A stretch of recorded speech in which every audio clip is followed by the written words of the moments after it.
Hello student, मैं राकेश चौहान आपका Envira school के ऑनलाइन प्लेटफॉर्म पे हार्दिक स्वागत करता हूं। मैं आपके लिए लेकर आया हूं आज पार्ट सेकंड। इससे पहले हमने पार्ट फर्स्ट पढ़ा जिसमें हमने पढ़ा था संश्लेषित रेशे क्या होते हैं और फिर पढ़ा था प्लास्टिक, थर्मोप्लास्टिक क्या होता है, थर्मोसेटिंग क्या होता है। और आज हम पढ़ेंगे पार्ट सेकंड। 8th क्लास का यूनिट हमारे चल रहा था, तीसरा यूनिट संश्लेषित रेशे तथा प्लास्टिक, जिसमें हम आज पढ़ेंगे प्लास्टिक के प्रमुख उपयोग, यानी प्लास्टिक का हमारे दैनिक जीवन में क्या उपयोग है और उनकी क्या हानियां हैं। तो पहला है, हल्का होने के कारण प्लास्टिक का उपयोग कारों में, कार बनाने में किया जाता है, वायुयानों में और अंतरिक्ष यानों में भी इनका उपयोग होता है। तो आपको प्लास्टिक का पहला उपयोग यह है कि यह हल्का होने के कारण इनका उपयोग कार, वायुयान आदि के निर्माण में किया जाता है। दूसरा उपयोग यह है, हमने पढ़ा था पिछली क्लास में, ये ऊष्मा यानी इसमें ऊष्मा का प्रवाह नहीं होता है तथा विद्युत के क्या होते हैं, कुचालक होते हैं, यानी ऊष्मा और विद्युत के क्या होते हैं, कुचालक। इस कारण बिजली के तारों के ऊपर ढके रहते हैं। आपने देखा होगा बच्चों, अपने घरों में बिजली के तार के ऊपर पाइप लगाई जाती है प्लास्टिक की, जिससे कि बारिश के मौसम में हमें करंट आने की संभावनाएं कम हो। यानी प्लास्टिक क्या होता है, विद्युत का कुचालक और ऊष्मा का भी क्या हो, कुचालक। यानी कभी ऊष्मा के कारण भी तार खराब नहीं हो, इसलिए उनके ऊपर प्लास्टिक का पाइप लगाया जाता है। वो किसका बना होता है, प्लास्टिक का बना होता है। किसका बना होता है, यानी प्लास्टिक का एक उपयोग ये हो गया कि घरों में तारों के ऊपर पाइप लगाने में भी किसका उपयोग किया जाता है, प्लास्टिक का। तथा खाना बनाने वाले पात्रों के हत्थे इसके बने होते हैं। आपने अपने घरों में चाय बनाई होगी साथियों, तो वहां देखा होगा बच्चों कि वो जब हैंडल होता है चाय बनाने वाले पात्र का, वो भी किसका बना होता है, प्लास्टिक का बना होता है। क्योंकि वो क्या होता है बच्चों, ऊष्मा का क्या होता है, कुचालक, यानी हत्था गर्म नहीं होता है। बाकी आप है ना, लोहे का हत्था पकड़ के आप किसी भी वस्तु को गर्म करोगे तो आपका क्या हाथ गर्म हो जाएगा। इसीलिए उसके ऊपर किसकी, प्लास्टिक की परत चढ़ी हुई होती है। किसकी परत चढ़ी होती है, प्लास्टिक की परत। प्लास्टिक हल्का, प्रबल और चिरस्थायी। चिरस्थायी का अर्थ होता है बहुत ही लंबे समय तक चलने वाला, यानी होने के कारण बाल्टियों और मग बनाने में, क्या बनाने में, बाल्टियों और मग बनाने में किनका उपयोग किया जाता है, प्लास्टिक का उपयोग किया जाता है। चिरस्थायी का अर्थ ये हुआ साथियों, सॉरी बच्चों, कि आप है ना एक जगह तो आप किसी वस्तु को गाड़ दो और दूसरे स्थान पे, एक जगह पे मान लो किसी सब्जियों को गाड़ दो और दूसरी जगह किसी प्लास्टिक को गाड़ दो। 10 दिन बाद आके देखोगे वहां पे आपको वापस खोदोगे, सब्जी नहीं मिलेगी, लेकिन प्लास्टिक ज्यों का ज्यों मिलेगा। यानी यह जैव अनिम्नीकरणीय, क्या है, जैव अनिम्नीकरणीय। अब मैं बात करूं प्लास्टिक तथा पर्यावरण, इसका पर्यावरण पर क्या प्रभाव पड़ता है, अभी हम पढ़ेंगे प्लास्टिक तथा पर्यावरण। उससे पहले ये बता दूं आपको, प्लास्टिक जैव अनिम्नीकरणीय पदार्थ है। ये क्या होता है बच्चों, जैव अनिम्नीकरणीय, यानी इनका अपघटन नहीं किया जा सकता, इन्हें तोड़ा पूरी तरह से नष्ट नहीं किया जा सकता।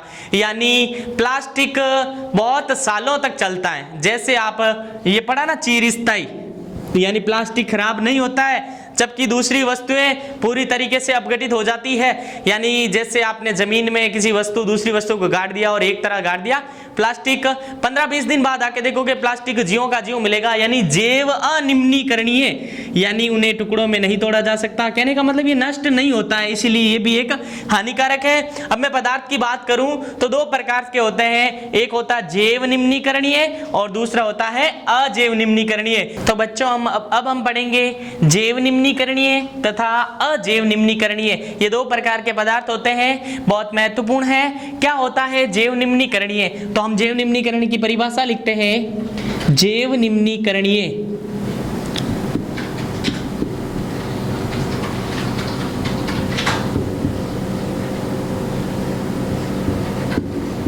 जैव निम्नीकरणीय पदार्थ, पहले मैं आपको समझा देता हूं फिर इसकी हम परिभाषा लिखेंगे।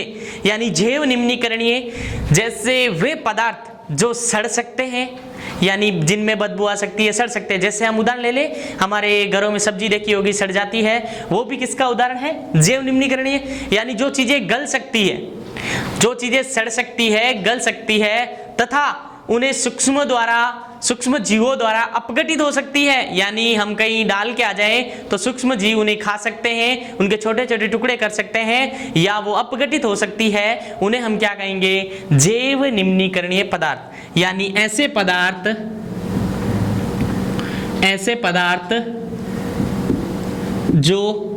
पदार्थ जो सड़ सकते हैं तथा गल सकते हैं। अपनी लैंग्वेज में समझ रहे हैं। ऐसे पदार्थ जो सड़ भी सकते हैं, गल भी सकते हैं, अर्थात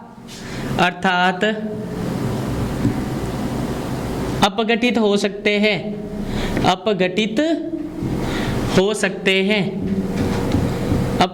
सकते हैं, या ये इंपॉर्टेंट है, या सूक्ष्म जीवों द्वारा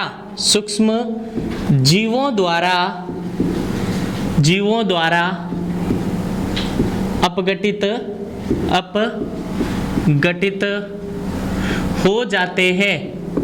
हो जाते हैं। उन्हें क्या कहते हैं? जैव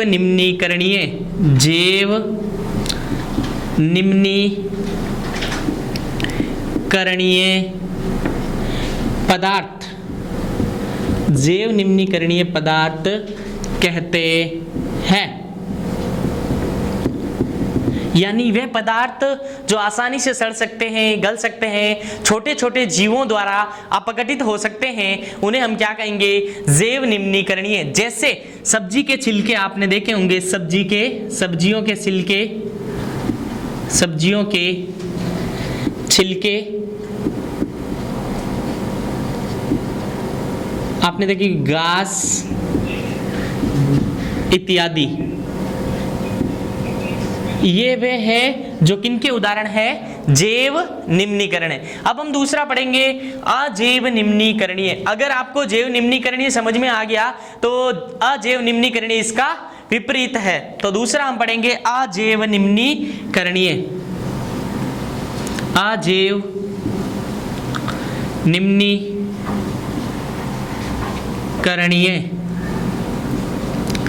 पदार्थ। अजैव निम्नीकरणीय पदार्थ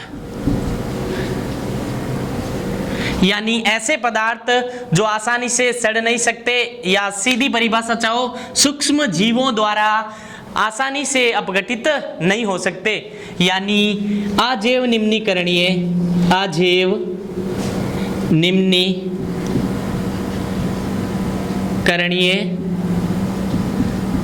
वे पदार्थ होते हैं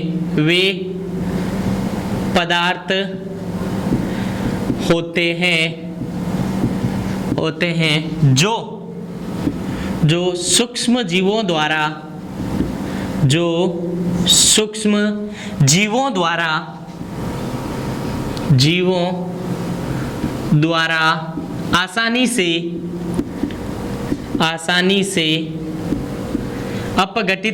आसानी से अपघटित नहीं होते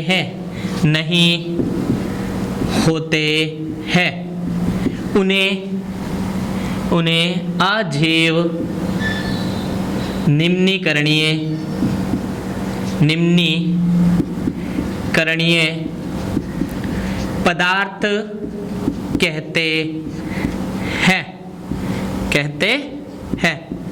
यानी ऐसे पदार्थ जो सूक्ष्म जीवों द्वारा अपघटित नहीं होते, उन्हें आप क्या कहोगे? अजैव निम्नीकरणीय पदार्थ। यानी नाम से पता चल रहा है, जैव मतलब जैविक, यानी जीवों द्वारा।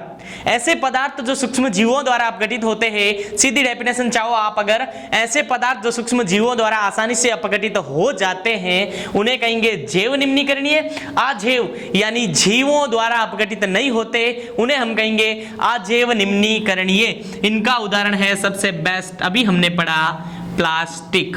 क्या है? प्लास्टिक। यानी ये किसका उदाहरण है? अजैव निम्नीकरणीय का। इसीलिए ये हमारे पर्यावरण के लिए क्या है? हानिकारक। पर्यावरण के लिए क्या है साथियों? पर्यावरण के लिए है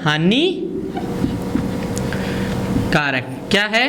हानिकारक। अब हम आगे बढ़ेंगे 5R सिद्धांत। अगर आप एक उत्तरदायी नागरिक है तो इन 5R सिद्धांत का पालन करना आपके लिए बेहद जरूरी है, क्योंकि एक उत्तरदायी नागरिक के लिए, एक उत्तरदायी नागरिक के रूप में हमें इस सिद्धांत का पालन करना चाहिए। ये सिद्धांत हमें ये सिखाएगा कि हम प्लास्टिक का उपयोग कम से कम करें। अगर कोई प्लास्टिक की वस्तु खराब हो गई है तो उसे ही पुनः चक्रण करके उपयोग में ले। अगर कोई प्लास्टिक की वस्तु टूट गई है तो आप उनकी मरम्मत करके उनका उपयोग ले, और हो सके तो प्लास्टिक का उपयोग कम करें, और अगर पूर्णतः हो सके तो प्लास्टिक का उपयोग करे ही नहीं। यानी ये 5R सिद्धांत हमें समझाएगा। पहला है ये 5R में, अगर पहले R की मैं बात करूं तो पहला R ये है रिड्यूस। क्या करना? रिड्यूस यानी कम करना। कम करने का अर्थ है प्लास्टिक का उपयोग बिल्कुल कम करना। प्लास्टिक का उपयोग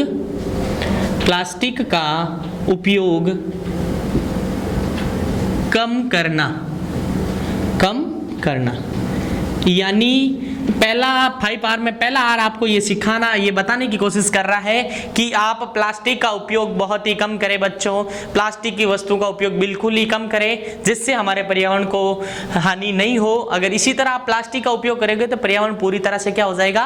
प्रदूषित हो जाएगा। यहाँ पे ये पहला R ये सिखा रहा है कि प्लास्टिक जहां तक हो सके उनका उपयोग क्या करे बच्चों? कम करे। यानी प्लास्टिक का उपयोग बिल्कुल ही कम करना चाहिए। दूसरा है रीयूज। अगर हम पूरा प्लास्टिक कम यूज करेंगे तो हम अपने दैनिक साधनों में प्लास्टिक के उपयोग के बिना जीवन संभव नहीं है। यानी उनका उपयोग तो होना जरूरी है, लेकिन उनका उपयोग कम करें, ये सिद्धांत ये सिखाना चाह रहा है। दूसरा, पुनः उपयोग। अगर आपके पास कोई प्लास्टिक की वस्तु, प्लास्टिक का पात्र है तो आप उन्हें पुनः उपयोग करें, यानी खराब होने के बाद बाहर फेंके नहीं। अगर बाहर फेंकोगे तो पर्यावरण क्या हो जाएगा? प्रदूषित हो जाएगा। यानी दूसरा रीयूज। कोई भी वस्तु है यूज एंड थ्रो नहीं करना। यूज एंड थ्रो नहीं करना है, क्योंकि इनका क्या उपयोग करना है? पुनः उपयोग। किनका? प्लास्टिक का पुनः उपयोग करना चाहिए। ऐसे नहीं आपके पास प्लास्टिक का मग है, टूट गया तो आपने बाहर फेंक दिया। बच्चों, ऐसा नहीं करना है, क्योंकि बाहर फेंकोगे तो पर्यावरण प्रदूषित होगा। अगर हमारे पास लिमिट वस्तु है, आप उन्हीं का उपयोग करोगे तो पर्यावरण को इतनी हानि नहीं होगी। तीसरा है रिसाइकल। ये मैं यही बताना चाह रहा था, रिसाइकल, पुनः चक्रण करना। क्या करना? पुनः उपयोग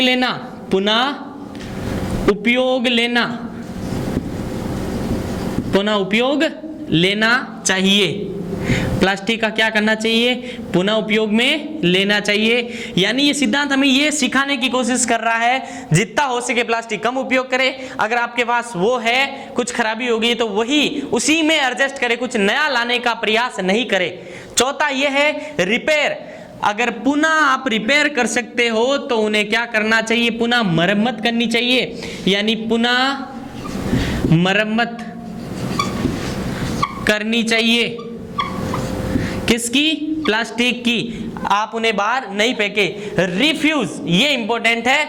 रिफ्यूज का अर्थ है पूरी तरह से मना, यानी उपयोग करना ही नहीं चाहिए। यह संभव नहीं है कि हम प्लास्टिक का उपयोग नहीं करेंगे तो हम अपना काम पूरा नहीं कर पाएंगे, लेकिन जहां तक हो सके बच्चों प्लास्टिक का उपयोग नहीं करना चाहिए। रिफ्यूज यानी उपयोग नहीं करना चाहिए, बिल्कुल उपयोग नहीं करना चाहिए,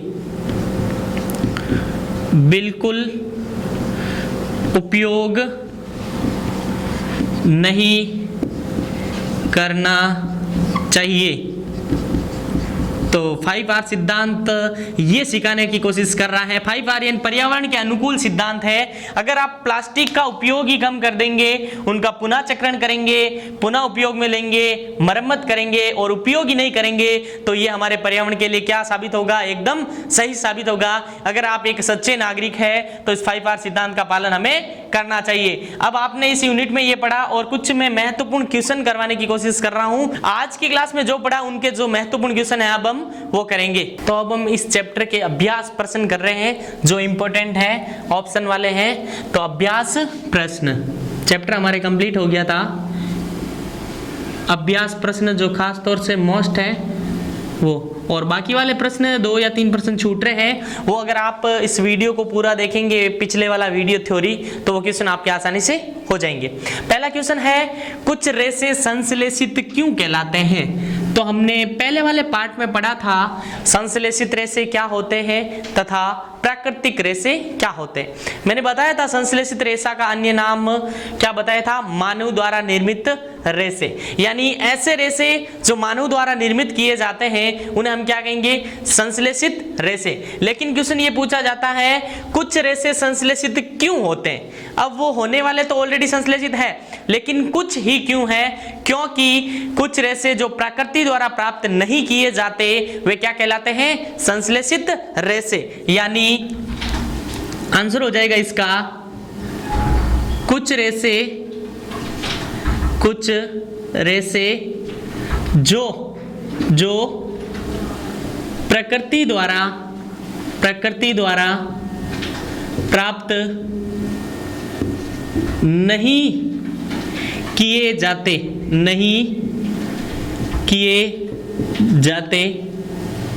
अर्थात मानव द्वारा कुछ रेसे संश्लेषित क्यों कहलाते हैं? क्योंकि कुछ रेसे हैं जो प्रकृति द्वारा प्राप्त नहीं होते हैं, अर्थात मानव द्वारा बनाए जाते हैं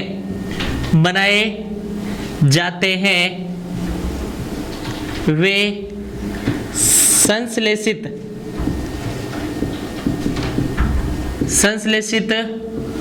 रेसे कहलाते हैं। संश्लेषित रेसे क्यों कहलाते हैं? यानी कुछ रेसे ऐसे होते हैं जो प्रकृति द्वारा प्राप्त नहीं किए जाते हैं, उन्हें कौन निर्माण करता है, जिनका मानव निर्माण करता है, इसीलिए कुछ रेसे संश्लेषित रेसे कहलाते हैं। अगर ये पूरा क्लियर करना है संश्लेषित रेशा प्राकृतिक रेशा क्या है, तो आप पहला वाला लेक्चर जाके जरूर देखें, यूनिट 8 संश्लेषित रेशे तथा बहुलक में। दूसरा क्वेश्चन ये पूछा जा रहा है कि सही उत्तर को चिन्ह कीजिए। जो आंसर सही है उस पे आपको टिक लगाना है, यानी राइट का टिक करना है। आपके सामने 3 ऑप्शन दे रखे हैं।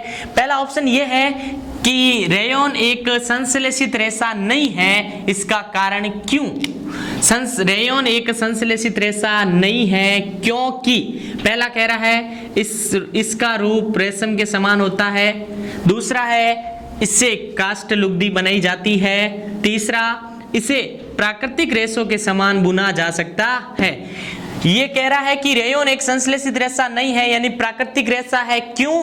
क्योंकि इससे काष्ठ लुगदी बनाई जा सकती है। क्या बनाई जा सकती है? काष्ठ लुगदी बनाई जा सकती है। तो यहाँ पे ये कौन सा ऑप्शन राइट होगा? दूसरा ऑप्शन।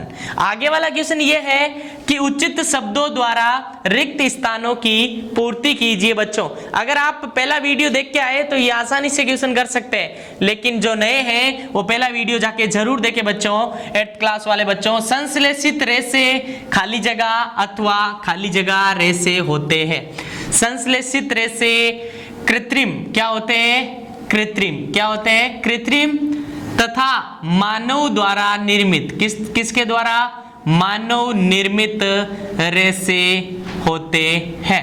यानी संश्लेषित रेशे होते हैं जो कृत्रिम का अर्थ है कि बच्चों मानव द्वारा बनाना, जिसे मनुष्य बनाता है। क्या ये रिक्त स्थान यहाँ सही सेट हो रहा है? एकदम सही। अथवा मानव द्वारा निर्मित बहुलक या क्या कहलाते हैं? रेशे कहलाते हैं। अगर आप पहले वाला वीडियो पढ़ के आते तो ये क्वेश्चन आंसर में इतनी दिक्कत आपको नहीं आएगी। दूसरा है संश्लेषित रेशे कच्चे माल से संश्लेषित किए जाते हैं। कहने का अर्थ ये हुआ कि संश्लेषित रेशे का अर्थ हमें पता है कि इनका निर्माण होगा तो कुछ ना कुछ कच्ची वस्तुओं द्वारा निर्माण होगा, फिर एकदम पूरी वस्तु निर्माण होगी। यानी संश्लेषित रेशों का निर्माण कच्चे संश्लेषित किए जाते हैं, उसे क्या कहते हैं? उसे कहते हैं पेट्रो रसायन। क्या कहते हैं? पेट्रो रसायन। क्या कहते हैं? पेट्रो रसायन। यानी संश्लेषित रेशे कच्चे माल से संश्लेषित किए जाते हैं, जिसे कहते हैं पेट्रो रसायन। ये आपको थोड़ा याद करना पड़ेगा, यहाँ पे इंपॉर्टेंट है, fill in the blanks board में पूछा जा सकता है 8th के। आगे है संश्लेषित रेशों की भांति प्लास्टिक भी एक क्या है? प्लास्टिक क्या है? हमने पढ़ा संश्लेषित रेशे, मैंने एक लिखवाया था, रेशे एक प्रकार का बहुलक है, फर्स्ट लेक्चर में लिखवाया था, नोट करके साथियों, सॉरी बच्चों। संश्लेषित रेशे की भांति प्लास्टिक भी एक बहुलक, क्या है, बहुलक, और आप यहां अंग्रेजी वर्ड यूज करना चाहो तो पॉलीमर, क्या लिख सकते हो, पॉलीमर। अगली है नायलॉन, अगला क्वेश्चन सॉरी, नायलॉन रेशे से निर्मित दो वस्तुएं के नाम बताइए। ऐसी कौन सी दो वस्तुएं हैं जो नायलॉन, मैंने बताया था, कुछ याद आ रहा है आपको, नायलॉन एक कृत्रिम रेशा है, क्या है, कृत्रिम रेशा। और मैंने वहां पे ये भी लिखवाया था बच्चों, नायलॉन किससे बना होता है, ये लिखवाया था, नायलॉन 66 लिखवाया था, आगे ये करके लिखवाया था, हेक्सा मैथिलीन, हेक्सा मैथिलीन डाइएमीन, डाइएमीन, और इसमें क्या ऐड कर दूं, एडिपिक अम्ल, एडिपिक अम्ल। अगर hexamethylene diamine, sorry hexamethylene diamine तथा एडिपिक अम्ल, इनके क्या होते हैं, 6 कार्बन होते हैं, कितने होते हैं, 6, इसीलिए इन्हें क्या बोला जाता है, नायलॉन 66। तो नायलॉन 66 एक कृत्रिम रेशा होता है, यानी एक पतले बहुत सारे धागे होते हैं जो बहुत ही मजबूत होते हैं। तो जो पहाड़ों पे चढ़े जाते हैं, आपने कभी न्यूज में सुना होगा कि इतनी ऊंचाई पे चढ़ गए, तो वो जिस रस्सी का उपयोग करते हैं ना बच्चों, जो रस्सी निर्माण होती है वो किसकी बनी होती है, नायलॉन 66, क्योंकि ये बहुत ही मजबूत रेशा होता है। पैराशूट, पैराशूट आकाश में उड़ना एक बहुत ही बड़ी बात है, अगर वहां पे रस्सियां मजबूत नहीं होगी तो व्यक्ति की जन हानि यानी जान भी चली जा सकती है, इसीलिए मजबूत रस्सियों के रूप में क्या उपयोग किया जाता है, नायलॉन 66। पैराशूट की रस्सी देखी होगी आपने कितनी मजबूत होती है। आगे बढ़ते हैं, 5वां क्वेश्चन। तो यहाँ नायलॉन 66 रेशे से निर्मित दो वस्तुओं के नाम बताने हैं, तो आप पहला बता सकते हो पैराशूट, दूसरा बता सकते हो जो मजबूत रस्सियां होती है वो किसकी बनी होती है, नायलॉन 66। अगला क्वेश्चन ये पूछा गया है, खाद्य पदार्थों का संचय करने हेतु प्लास्टिक पात्र के उपयोग। अभी हमने इसी यूनिट में पढ़ा था, प्लास्टिक पर्यावरण के लिए उपयोगी भी है और हानिकारक भी है, यानी हमारे लिए उपयोगी भी है और हानिकारक है। और मैंने बताया था प्लास्टिक विद्युत का क्या होता है, अभी हमने पढ़ा आज, विद्युत का क्या होता है बच्चों, कुचालक, क्या होता है, कुचालक, यानी विद्युत का प्रवाह नहीं होता है। और एक इंपॉर्टेंट पढ़ा था उष्मा, क्या पढ़ा था, उष्मा, यानी ये गर्म नहीं होता है, इसीलिए हमारे खाद्य पदार्थों बनाने के लिए जो पात्र होते हैं किसके बनाए जाते हैं, प्लास्टिक के। तो संचय करने हेतु प्लास्टिक के पात्र के उपयोग, तो आप लिख सकते हो पात्र के हैंडल, पात्र के हैंडल पहला उपयोग लिख सकते हो, हत्थे लिख सकते हो, हत्थे। और दूसरा उपयोग ये लिख सकते हो, तारों पर लपेटने के लिए, जो अभी हमारे घरों में तार लगे होते हैं ना, उनके ऊपर प्लास्टिक का पाइप लगाया जाता है जिससे आपको करंट नहीं आए, यानी कुचालक तार लगाया जाता, तार के ऊपर प्लास्टिक का पाइप लगाया जाता है। अगला क्वेश्चन ये है कि थर्मोप्लास्टिक तथा थर्मोसेटिंग में अंतर बताइए। थर्मोप्लास्टिक ये एक प्लास्टिक का प्रकार है जिसे उष्मा देने पर इनका ये है अंतर बताना है, उष्मा देने पर सांचे में ढाल सकते हैं, सांचे में ढाल सकते हैं। अपनी इच्छा अनुसार उष्मा देके जिस सांचे में डालना चाहो उसमें डाल सकते हैं। दूसरी बात की जाए, इन्हें उष्मा देकर